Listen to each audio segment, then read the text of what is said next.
Good afternoon, Alice, and thank you for participating in the elderly interviews. I kept wanting to change my mind. I'm glad you decided to do it.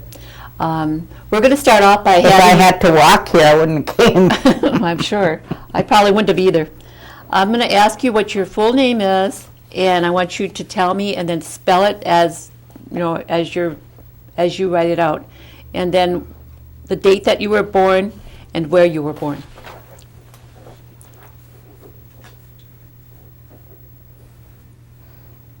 My name is Alice, and my middle name is Lorraine, Lorraine, and my maiden name was Cornelius, and my married name is Denny, Denny.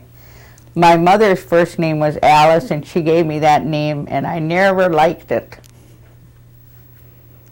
How do you spell Alice? Alice. Okay. Where were you born and when? I was born May 9th, 1931, Green Bay Hospital. Okay. Who are your parents?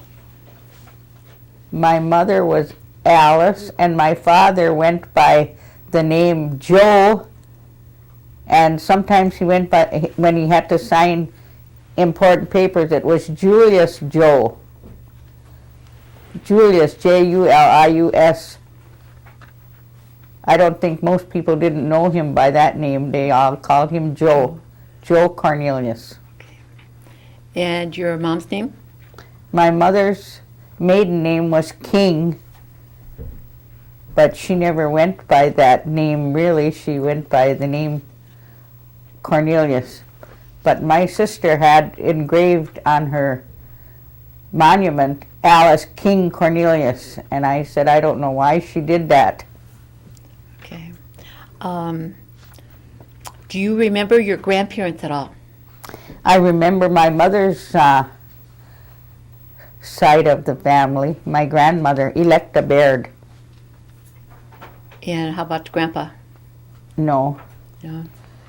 Electa's father I kind of remembered. Your great-grandfather then? My great-grandfather. What do you remember about him? His name was Solomon. And he was always a man with berries. We went to my grandmother's every Sunday, and he always had berries, and I got to give him a name, Man Dodo Berries. So that was your great-grandfather. Yes. And was he staying with your grandmother then? No. Okay. He had his own house, and she had hers. Okay. But they lived across the field from one another. Did they speak Oneida? What is it? Did they speak Oneida? Yes. All of them? Your parents and your grandparents and your great-grandpa? Yes. Okay. And then on your dad's side, you don't remember that family? I don't remember those grandparents. According to my mother's story, she told me that my grandfather on my father's side died when I was about a year old. Okay. And then the mother died later. Okay. I don't know how much later, but she died later. Okay. So then you married a Denny. Yes. Raymond Denny. Yes. And how many children do you have then? We have 8 children. I have 5 sons and 3 daughters. Okay. You want to just give us their names in order that they were born? My oldest son is Ronald, and my daughter next to him is Karen, and a daughter next to her is Colleen with a K. And then there is Randy, and then Ricky, and then Roger, and then Roy, and then Kelly. You have a big family. I have boys with the names with R, and the girls with their name with a K. Okay. Okay. Now, could you list out your brothers and sisters in chronological order? Yes. I was the oldest, and then Thelma was next to me, and then my brother Ike, and then Merlin, and then Rose, and then Shirley, and then Paul, and then Eugene, and then Emily and Edna. Okay. That's 10. That's a large family. When you talk about your family and you were all growing up together, where did you live on the reservation? We lived on what is Johnson Road now, which was my grandparents' home. My grandparents on my father's side was Isaac, and his wife's name was Melissa. And do you still live in that area? The family, do they live in that area? My father had I don't know if she was a great aunt, her name was Melissa too, but that's not the same one that was married to my grandfather. Melissa O, is that who you're talking Yes, about? Okay. yes. Okay. When you were all young and living at home, what were some of the responsibilities that you had as a child, and what were some of the things that the other family members had, the kids, that they had to do? Well, my mother had a spring well down the hill from my mother's house, and we would have to carry water for drinking, water for laundry, water for bathing, and everybody had to take their turns. Did you have like a farm that you take care of the crops or animals? Yes, my father had cows, and he always had horses. I think he loved horses. He always had a nice team of matching. The last horses he had, they were black. And I'm trying to think of their names. I know the one horse, the female one, her name was Beauty. And I can't remember the male horse's name. Did he use them for plowing? You know, he plowed for neighbors for their garden. In the wintertime, he had a sleigh, and he hooked his horses up and hauled wood. People had to have wood for heat in the winter. And he went in the woods with his horses and brought the wood out. What kind of games are fun type of activities did your the kids usually do during the winter? Well, in the wintertime, we mostly went skating over on the old quarry that was near our house. We could go skating there, and we lived on a road that had 2 hills, and we'd go up one hill and slide down, and then we'd go back up the other side of the hill and go back down again. How about the summertime? In the summertime, I don't think we played too much. My father always planted beans for the canning factory. He planted wax beans and he planted green beans. And my mother worked always in the field with her hoe, weeding the beans. And my father hired bean pickers during the summer when they were ready to be picked. He went all over the reservation picking up people. And you know, today I know a lot of these people that used to come and pick beans. Otherwise, I wouldn't know who they were. Got to know them, huh? I got to know each family and who they were related to, and I can connect families too. I can tell who's related to who. And there were romances that started in our bean field too. We had a few of them. Between this end and that end? What is it? I said between this end and that end? Well, yeah, I guess you could say that. Yeah. They came to pick beans and they met, and then after that they were courting, and then later they got married. Did your parents teach you, the children, how to speak Oneida at all? No, they spoke Oneida. I think the reason why I learned Oneida was because one of the neighbor ladies used to come over quite often to visit my mother, and she always had all the Oneida gossip. And she would talk and tell my mother stuff in Oneida. And of course, I sat there and was listening, and my mother didn't want me to listen, and she'd say, "Go play." but then I'd kind of wander back and listen, you know. I think today that's why I learned the language, because if it was something new that happened, you would hear it more times in the community in English. So, you know, I got to hear it in Oneida, and then I got to hear it in English, so. You found out sooner. Right. Okay. Well, your parents, do you know if they attended school, and if they did, where they went? My mother was sent away to a boarding school. I think Toma. I'm not sure anymore. And she got very sick there, and they had to send her home. Where did you attend school?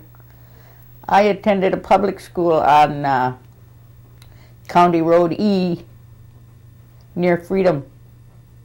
Freedom. Is that the Seventh-day Adventist you were telling me? No, I didn't go there. I went to a school called Elm Hill. Okay. The building is still there, but it's been converted to a home. Okay.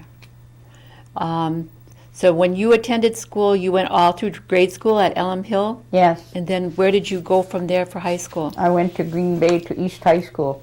Okay. Did the bus come way out here? Yes. Okay. I went to school. I started high school in 1946, and I graduated in 1950. And at that time, they discontinued the bus service, and so my sister had to go to De Pere.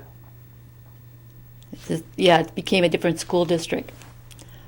Okay. After, at home, did any of either your parents or your grandparents pick any of the herbs or some of the more traditional things that we hear about, like dandelion greens and pigweed and those kinds of? Yes, my mother did that. Do you remember any of those, or can you list those out that you remember? My mother was more inclined to pick leeks, wild leeks, and she always had to have that every spring. My father-in-law liked those too. They don't smell so good when they're cooking, though. Yeah. Did they have any medicines that they harvested? My mother used to pick a weed on the side of the road called number 6. Okay. And what did they use that for? She dried it and made tea. For It was for, like, if you had a cold, it was supposed to, like, get you to sweat, and then you got rid of your cold. Okay. Any other plants that they use for medicines that you can think of? No. Okay. When you were at home, what were the holidays like? What holidays did you celebrate, and did you celebrate Hoyan at all? No, we didn't really celebrate Hoyan, but my mother always made donuts. But we didn't have people come. It was mostly like maybe the relatives, adults that came to visit, like my mother's brothers and my father's sisters. They came from the city. They lived in Appleton and Appleton and Menasha, and they'd come because they knew she was going to have donuts. And this was on New Year's? What is it? Was that on New Year's? Yes. New Year's Day. Yes. Okay. And my mother's brother, his name was Nathan. He used to always bring my mother Mogan David wine. That was her Christmas present. Okay.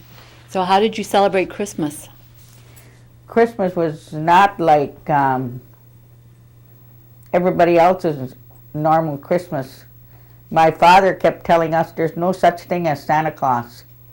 And we got to hear that when we were quite young. There's no Santa Claus. And my mother would have fruit for us,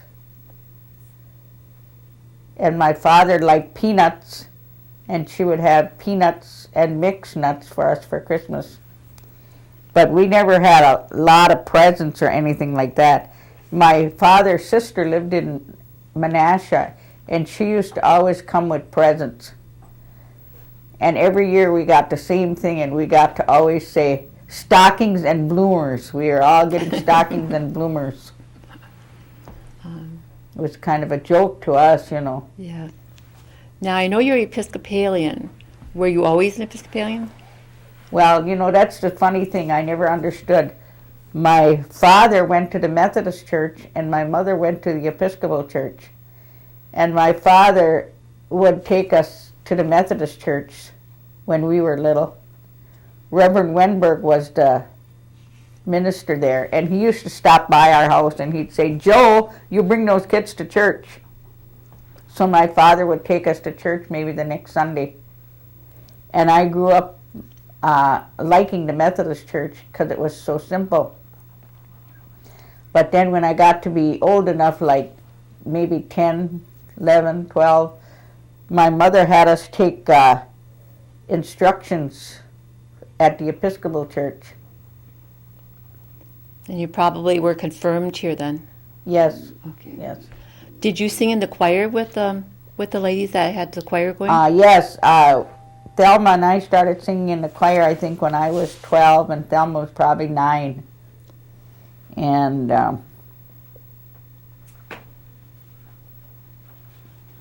I remember I used to come on Sunday and look for a gown that wasn't too long for me. And Ophelia Danford was a little short lady, and if she wasn't there, I could grab her gown, you know. Okay. After you graduated from high school, where did you go from there? I went to work in De Pere at a laundry and dry cleaners. I was taught to do the stain removals. People would bring their clothes in with stains, and I was taught how to do, you know, take care of it. How long did you work there? I worked there about a year, and I worked in a Seymour canning factory. And from there?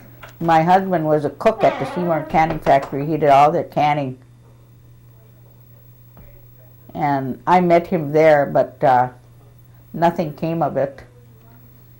And then on a Labor Day weekend, I was at Schuyler's dance hall, and I met my husband again. And he said, "I'm going to take my mother and father home, and then I'll come back." And he took his mother and father home, and then he came back, but he stayed on the other end of the building, never came near me. And so then the following spring, I was at Schuyler's again on Memorial Weekend, and then I met him there. And then he said, "Could I take you home?" And I said he could. But in the meantime, he let a friend of his who had a motorcycle take his car because he was taking some woman home. And he left his motorcycle there with the keys in it. And the dance was over and everybody was leaving and there was nobody there. And there was that motorcycle and we stood there waiting for his car to come back. Well, finally his brother stopped by us. His brother was from Milwaukee. And he asked where his car was, and he said, well, this friend of his had borrowed it. And so he told us to get in with him, and he took us over to where his car was supposed to take that girl home. So he got his car back, and I got home like the wee hours of the morning, and my father was waiting for me, but I really didn't get a hard time out of it. And my husband said, I'll pick you up tomorrow at 2. And by 5 to 2, he was there the next day. And so then he took me to his sister's place out near Wapaka. And I met some of his family, his nieces and nephews and brother-in-law. So when did you get married then? Well, in July of that year, he came and he brought me a ring. And then in November, we were married in 1951. Okay. And we were married 41 years when he died. and he was Catholic. His mother was a real strict Catholic. And when we got married, she wanted me to get married at the Catholic church. But I wasn't Catholic, so I wasn't allowed to get married in the church. We had to get married in the priest's home.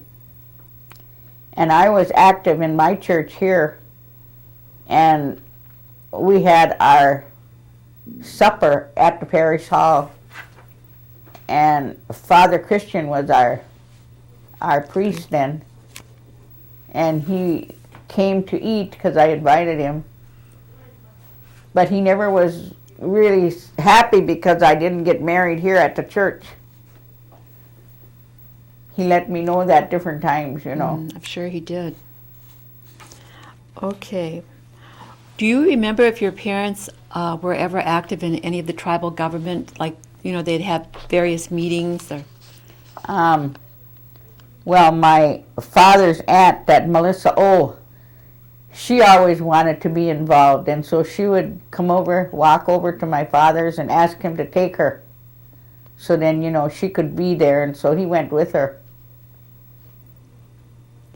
So, I think he was more curious, you know. Yeah. But my mother was more of a stay-at-home. My mother was not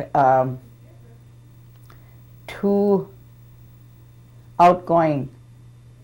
She was satisfied to stay at home. Okay. Did they ever talk about the New York land claims or the 50? Well, I only heard bits and pieces of it, nothing I can really remember. You know, Melissa talked about it, and my dad talked about it with her. They ever mentioned the 52 cents? Yeah. Mm-hmm. In fact, I remembered that it was, our family did get 52 cents, each one of us, you know.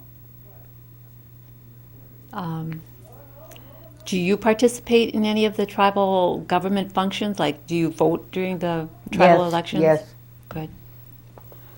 Do you remember what they call Old Oneida, where Upper Morgans and Schraders and... In Oneida, they call it Dalagowan. What does that mean? I don't know. I've been trying to find out. My mother always said that, Dalagowan. If you took the word apart, would you be... I think it has something to do with Duck Creek. Okay. No, I never heard that. Do you remember the stores and the people that ran them and Yes. the old train station? The what? The train station? No, I don't remember Remember that. that one? Okay. No. I remembered they had an office up between the stores. They used to call it the relief office. And every once in a while they would give commodities away. Was that Schraders or Morgans? Between the stores, there was that little house Oh, okay. in between there. All right. Do you know why some of the names were tacked onto the streets, like Salt Pork Avenue, No, I don't. Goosetown Road? I wondered myself. Yeah. Goosetown Road is now Town Road. They took the goose off there, huh? They took the goose out, yeah. And Chicago Corners, I never could figure that out either. Okay.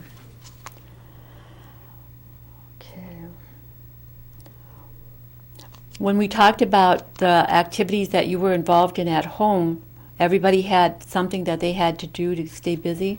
Do you remember if any of them ever went cherry picking? You what? Cherry picking or apple picking? My mother always went to work in the fall, apple picking. She worked at a place called Platten's Orchard. It was around by Pampern Park. Right. She went to work there. That was seasonal. But the year I graduated in June 1950, I don't know, somebody approached my father or my mother and said that they were looking for people to go cherry picking. And I don't remember who was kind of responsible for that. I don't remember that. But we went, my mother decided to go, and Thelma was going to go. and Melissa O wanted to go. And my father was kind of ailing then, and I had my license to drive, so he took me along to help him drive, and he took the family to, like my mother and Thelma and Melissa, to Sturgeon Bay, to Bailey's Harbor. There was a little place out there called Zeller's Orchard, and they had little cabins. And here we got down there, and Thelma changed her mind. She didn't want to stay. And she had her clothes and everything, you know, and I only had the clothes I had on. But I ended up staying. And we were there like a week, maybe 2 weeks. But my mother made us get up in the morning before the sun came out, and she made us oatmeal, and we had to be out in the orchard early. And so we picked cherries. It was kind of fun. I thought it was fun. I went 2 years in a row.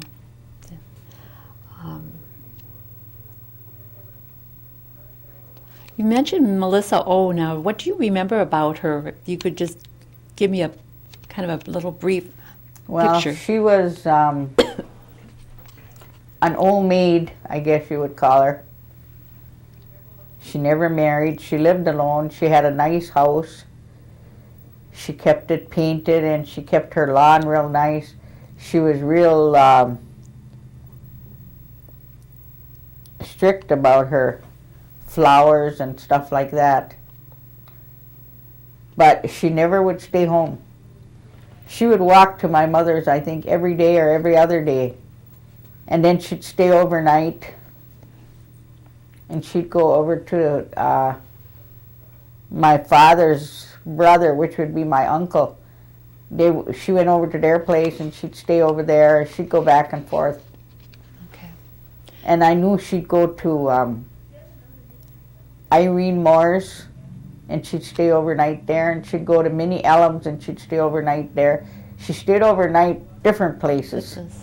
And I remember one time Alberta told me that she was saying Melissa stayed overnight at their place, and she took her dress off at night and turned it inside out and put it back on and used it as a nightgown. Okay. What her reasons were, I don't know. But Melissa liked coffee, and she'd come to my mother's and she'd ask my mother if she could make coffee, and my mother loved Melissa's coffee. And my mother liked coffee. She would drink coffee in the morning, and when my mother ran out of coffee, she would say, "You know, I have a headache today. That's because I didn't have my coffee." But she wouldn't let us have any coffee. She said the kids couldn't have coffee. So she'd have her coffee at the table, you know, and then she'd be busy or she'd leave the table. And so we would, us kids would stick our bread in her coffee. Okay. She told us we couldn't have it. Okay, after you worked for a while and you got married, did you work after you were married? I lived in Seymour upstairs over my mother and father-in-law. They had an apartment. And I worked at what used to be the Ben Franklin store. It used to be downtown, right next to the railroad tracks. I remember that. And then when did you move back onto the reservation? Well, I lived in Seymour for 3 years, maybe 4, I'm not sure. In 1954, my husband got a job at the Kohler Company at Kohler, Wisconsin, which is a neighboring city to Sheboygan, Wisconsin. And my husband got a job there in December 1954. At that time, the company was on strike. They were on strike already, April 1954. You know, that strike lasted 8 years. Wow. They say it was the longest strike in history. But he went to work there, and he stayed there for 30 years. He made the toilet tanks that was like hand work. And I know the men that worked with him, they said he was fast and he was way ahead of them with pieces. They said he worked hard. That's a long time. Then after he retired from there, is that when you moved back to the reservation? Yes. He was forced to retire in, I don't remember what year that was. I'm not sure what year he was forced to retire because he was passing out. One time he went to work and they had a long hike to get to the building. And that was a security building. You had to go through a security guard. You had to have your photo on your ID. Mm-hmm. I never forgot, my brother got a job there. He lived in Milwaukee and he worked for General Motors, I think. And they were always off, and he got a job at Kohler. And he didn't like it there. He said it was like being in prison. He didn't work there long, huh? Huh? He didn't work there long then? No, he didn't. He moved his family to Sheboygan and everything, and the first thing you know, he moved back to Milwaukee. So when did you come back to the res then, after he retired? Well, yes, he retired, and then I applied for some land from my father's estate, and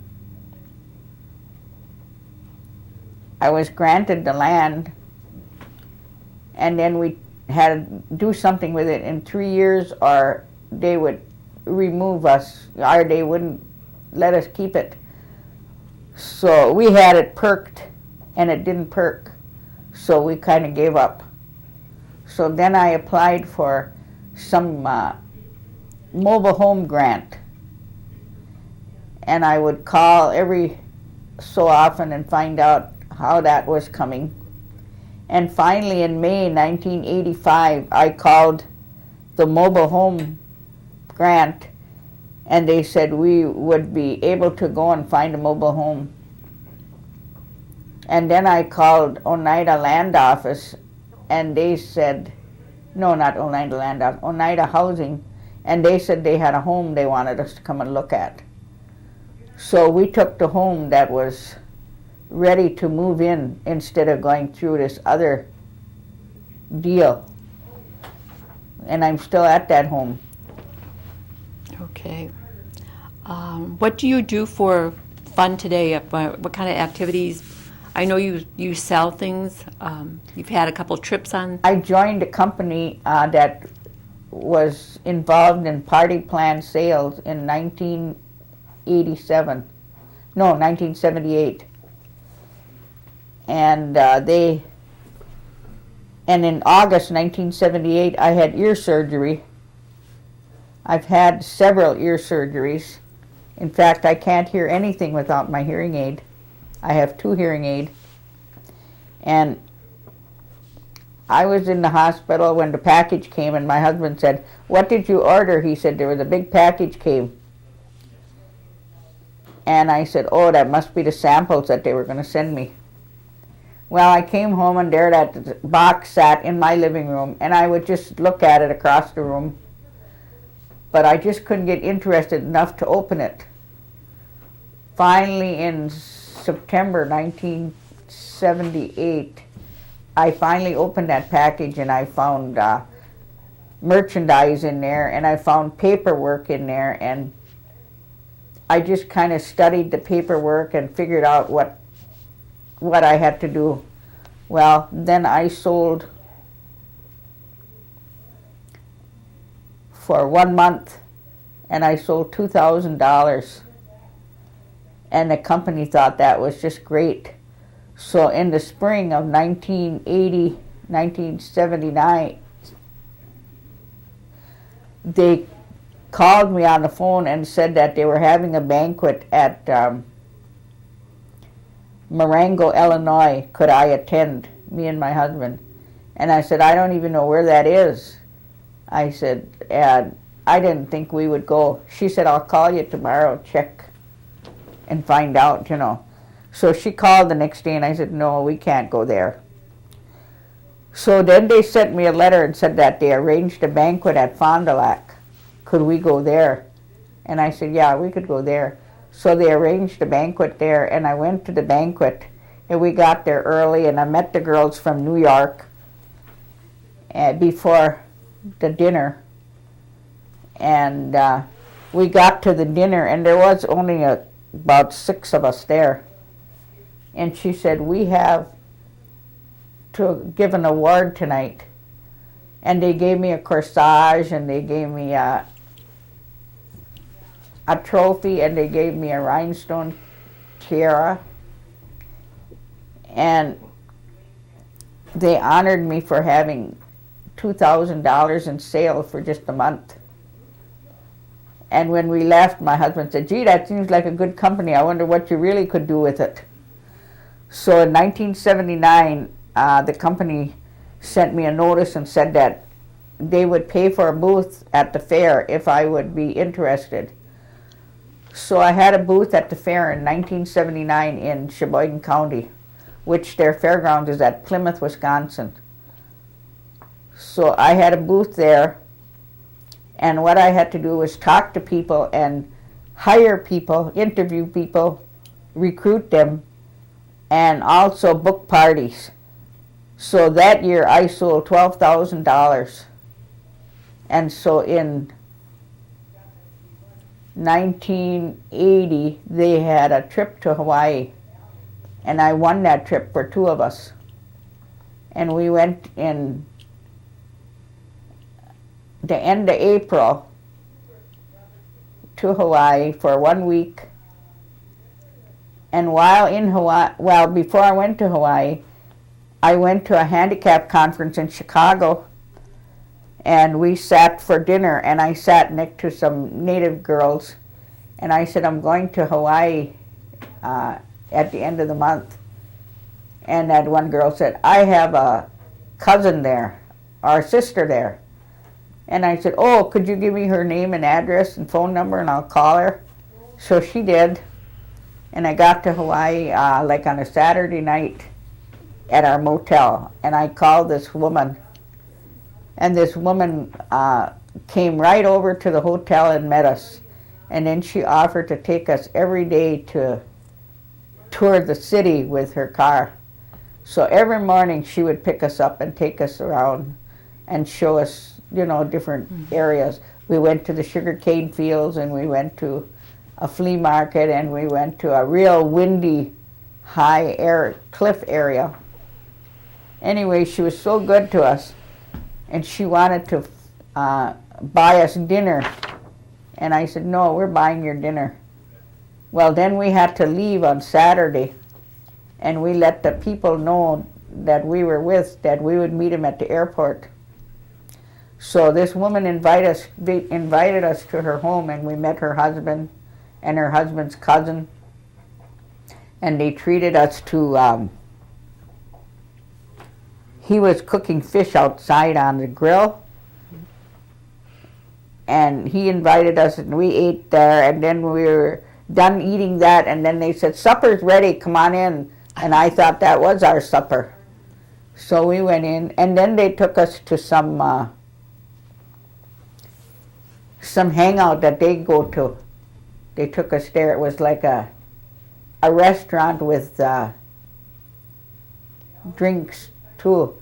And we walked in, and we sat in the booth, and we were there only a few minutes, and they came and they brought food and set it on the table. And I said, who ordered that? Because I know we didn't order. And they said they do that when people come in. They put food on the table, and I didn't even know what some of it was. But anyway, that was their friends, and they let them know that we were visiting, so they brought all this food to us. And we enjoyed it. And then they took us to the airport. And we got to the airport, and she gave me a gift. And she said, don't open it until after you're on the plane. So we left, and I opened it after we were on the plane, and here it was a photo album with Hawaii on it. And I took a camera, but you know, I didn't take pictures. I bought postcards with pictures of places we've seen, like the Veterans Grave, Veterans Cemetery. So that business then was pretty helpful to you after your husband retired. Do you still work with them? Yes, I'm starting again. I have been off maybe a few years Okay. since I had my knee replacements. Okay. I had 2 knee replacements. I went on another trip to Ireland a couple years ago. That's right. You mentioned that from the company. That's a really good company to work for. I didn't go kiss the Blarney Stone though. You had to go up all these steps to go up and kiss the Blarney Stone, and I thought, no way. Okay. Do you know anything about the New York or the Canadian Oneidas? On what? The New York or the Canadian Oneidas? Do you know anything about them, or have you gone to visit them with any No, of those trips? No. no. Okay. What does it mean to you to be an elder? It means I've got to give up a lot of things I would like not to do. Like I mean, what? I would like not to give up. Such as? Well, I used to go to everything that was going on, possibly. Get in my car and go. Now I don't do that because I'm afraid I'll fall somewhere and I'll be trying to get up and nobody will know. Okay. So being an elder means that your body's not as good as it once was. Right, right. What does it mean to you to be Oneida? You know, I never really thought about that.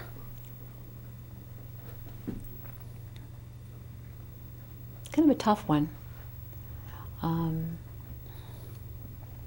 Do you think it's a good time to be Oneida when you consider everything that's going on right now, today, as compared to 60, 70 years ago? I don't know. I guess it's not good to be anything right now. Okay. Not just because of being Oneida. Okay. I think it's just a crisis that's all over the world. I think I Like the agree. price of gas. Now you gotta think, can I afford to go here or can I afford to go there? You know, Okay. What does it mean to you, the word sovereignty mean to you?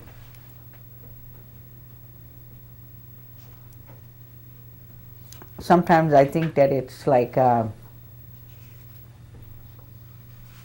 advantage to some, and I just think that it would be better to do away with it. Why is that? I just think that it's like people know how to use it and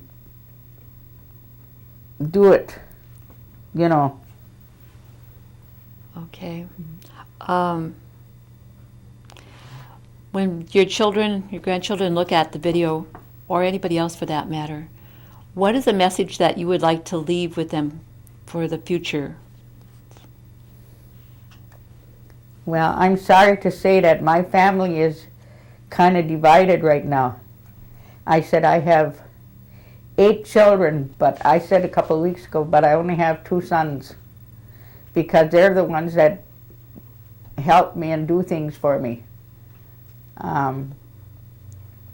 A year ago, I was forced to move out of my home because of black mold. And my daughters called around and found the Starlight Motel in Green Bay, and they paid for a week there and took me there. But before that, they pulled a trick that I don't think was very nice. My one daughter was using my car while I was there, and I called her that night before and I said, you know, I'd like my car. I said, why don't we go to look for a car for you? And she said, well, I work till 3 o'clock tomorrow and I'm 5 minutes away from you and I'll come and pick you up. So she said, be ready. So at 3 o'clock the next day I was ready, and somebody knocked on the door, and I opened the door, and here it was a daughter from Milwaukee. And she said, I want you to come with me. And I said, I can't. I'm waiting for Colleen. I said, she's supposed to be here at 3 o'clock. She said, well, we're going to meet her. So I willingly went along, and my daughter had a truck, a pickup truck, and I had a hard time to get in there. It was too high, and she pushed, and I pulled, and I finally got in the truck. And then we started driving out to the country. And I said, where are we going? And she said, oh, we're going to meet Colleen. And here we ended up driving over to the elderly office. And I said, what are we doing here? And she said, oh, we have to, you have to sign some papers. So I willingly got out and went in. And my other daughter showed up there. Colleen showed up there. We were on one end of the building, and she came in on the other end of the building. And the benefit specialist was waiting for us. And she said, oh, they're working in my office, so we can't meet in my office. She said, can you walk down this hall? And I said, well, can we use that wheelchair? There was a wheelchair there. And so she got the wheelchair, and she pushed me in the wheelchair, and we went down to another big room. And she parked me in the wheelchair, and my Colleen sat like facing me, and my other daughter Karen sat behind me, kind of where I really would have to turn to see her. And the benefit specialist sat here, and Colleen said, we brought you here because we want you to sign power of attorney. And I said, I already did that. And she said, well, why didn't you tell us? She said, we're just wasting this woman's time. And I said, and I won't sign power of attorney. I'll be power of attorney as long as I can.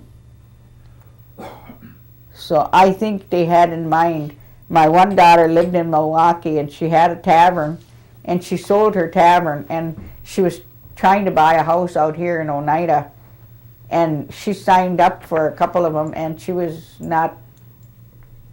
didn't qualify. I mean, she couldn't get any of the houses. So I think that my one daughter wanted my car, and the other daughter wanted my house. Okay. And I didn't sign, and so today they don't talk to me. So maybe in the future you would hope that they would be more considerate. Well, then not only that, we left the elderly services, and we were going out this way, and I said, where are we going? She said, we're going to your house. And so I said, well, I don't have the keys. I said, Colleen has the keys for my house on the car key chain. And she said, well, she's going to meet us over there. So we got over there at my house, and there was my car, and there the garage door was open, and my daughter from Milwaukee wanted my riding lawnmower. And so she brought her boyfriend along, and they were going to load that lawnmower in that pickup truck and take it.